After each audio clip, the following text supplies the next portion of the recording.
Hello everyone, today I'm going to be reading the Hero Bible. I'm just going to be reading a whole bunch of the chapters today as a long form video. I'm going to start right now.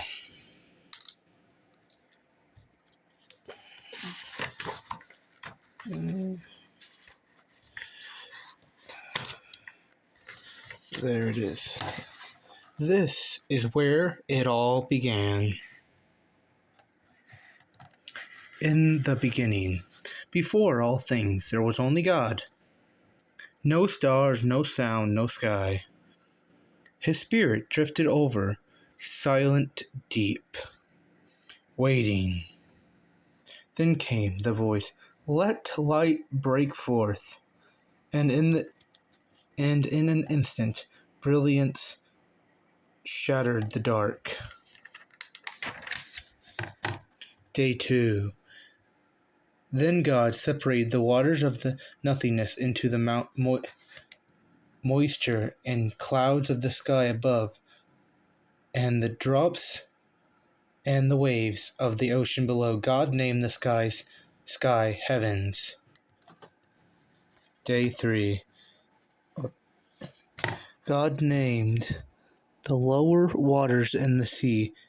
He gathered together the waters of the sea, exposing dry ground. He named the dry land earth. On this land he made grass and flowers and trees. He made them with seeds so they could grow more grass and flowers and trees. The fruitful earth was a place of beauty.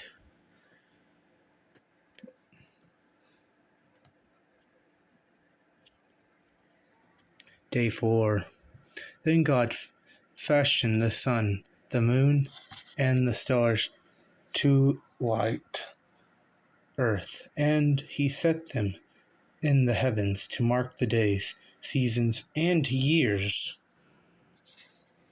Day 5. God said, "Let the water be filled with living creatures, and the rivers swarm with whales and fish." God said, "Let birds fly for the sky." An open sky below the earth was filled with every kind of flying birds. "Be beautiful and fill the earth," God said, as he blessed the living creatures of the sea and sky.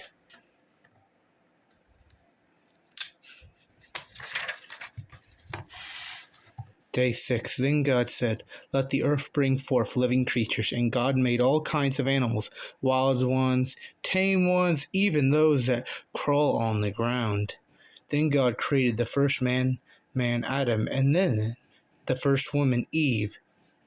They were the greatest of all God's creations because he made them in his own images, to be reflection of what he is like. God made Adam and Eve with souls that would live forever, and he planned for people to rule and live in harmony with every living things on earth. Day 7. And on the seventh day God rested. God showed Adam and Eve the beauty and fruitfulness of the garden they lived in. He told them, "You may eat from every tree except one, the tree of knowledge of good and evil. If you eat from that tree, you will die." That is a beautiful picture. And then the next chapter is the fall of Lucifer. Before light was spoken, there was glory in heaven. Lucifer among all other angels, the morning star, perfect in beauty, covered in sound, until pride was found in him. "I will rise above the stars. I will be like the Most High." A war broke out in heaven and was cast out down to the void. Crack, boom, shrip.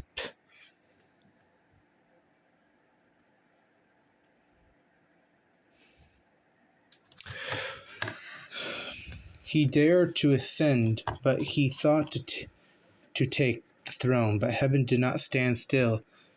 Michael rose, sword drawn, wings burning. "You fall now." Enough.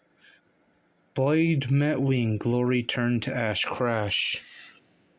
Like lightning he fell down, down, down into the earth. I will return. And that was him falling. Sorry if the images are a bit blurry. I'm recording this on an old phone, but I still think you can see some of it.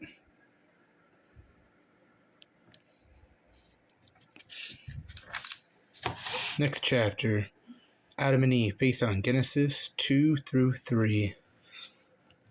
Adam looked.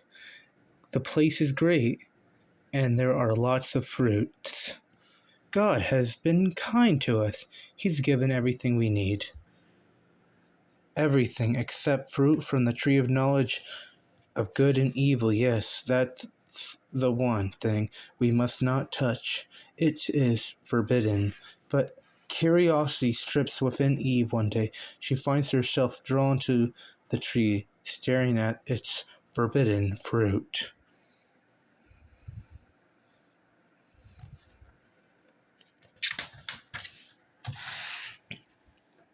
Satan, the deceiver, slithers near, cloaked in a form of serpent, his eyes set on Eve.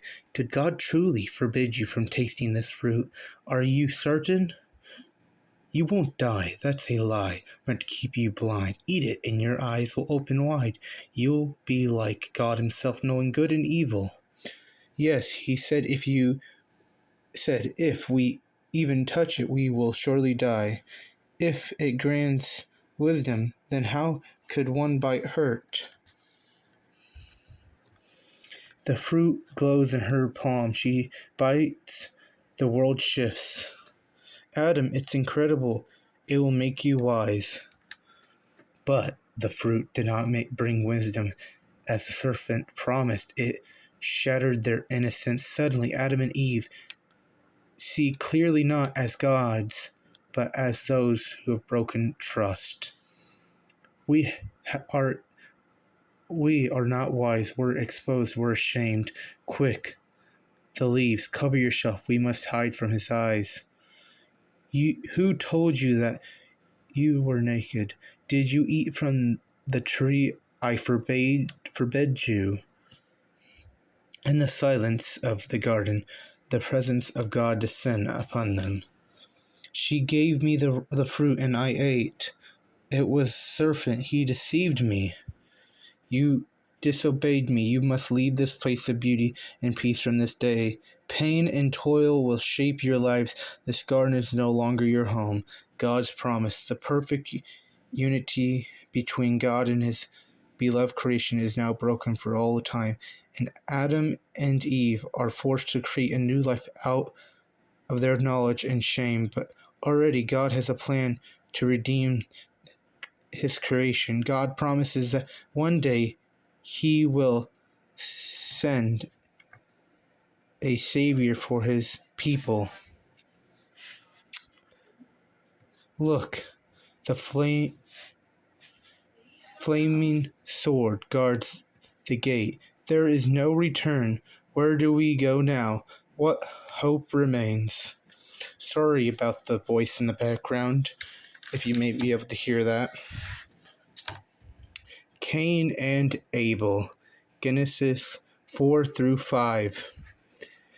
After being expelled from Eden, Adam and Eve began a new life in a world that was no longer a paradise. The ground was cursed, making their labor to cultivate it arduous and filled with thorns, the thistles. Genesis 3:17 through 19. They experienced pain, toil, and the reality of mortality.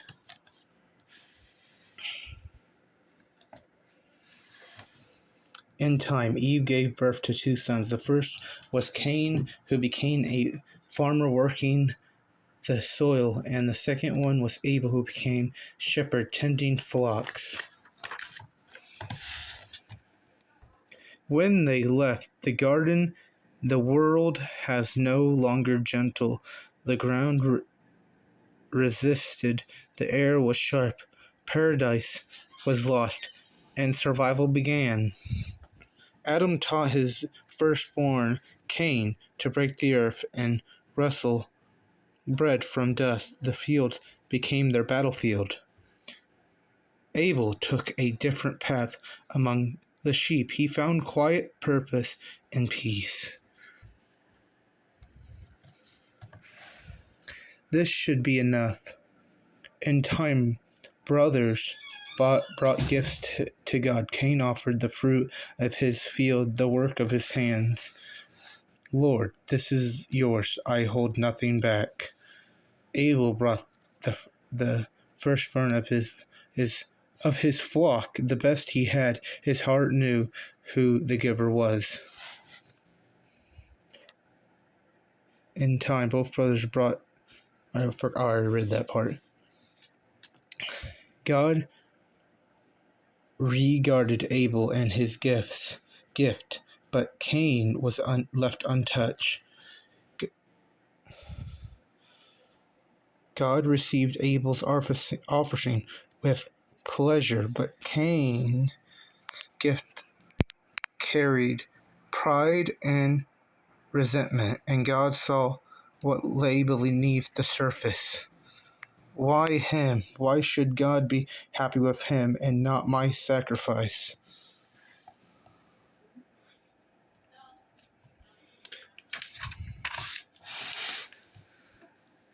Cain's heart burned, not at himself, but at his brother. Jealousy grew like a fire that wouldn't die. He always gets praise, always. But God came to him not in anger, but in warning. If you do not do what is right, won't you be accepted. But if you do not, sin is crouching at your door. It desires to rule you, but you must master it. Why are you angry, Cain? Why is your face downcast?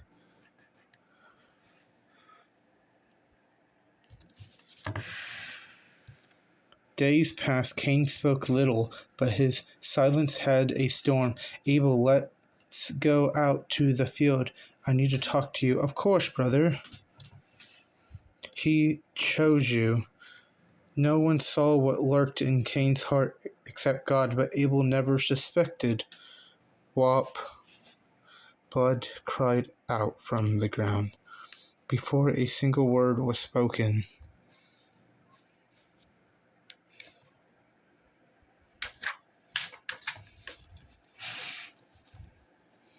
What have I done? Abel's breath was gone. The earth drank his blood and did not stay silent. Blood died out, not in words, but in wounds. God heard did. Cain, where's your brother? I don't know. But God already knew the ground spoke the truth.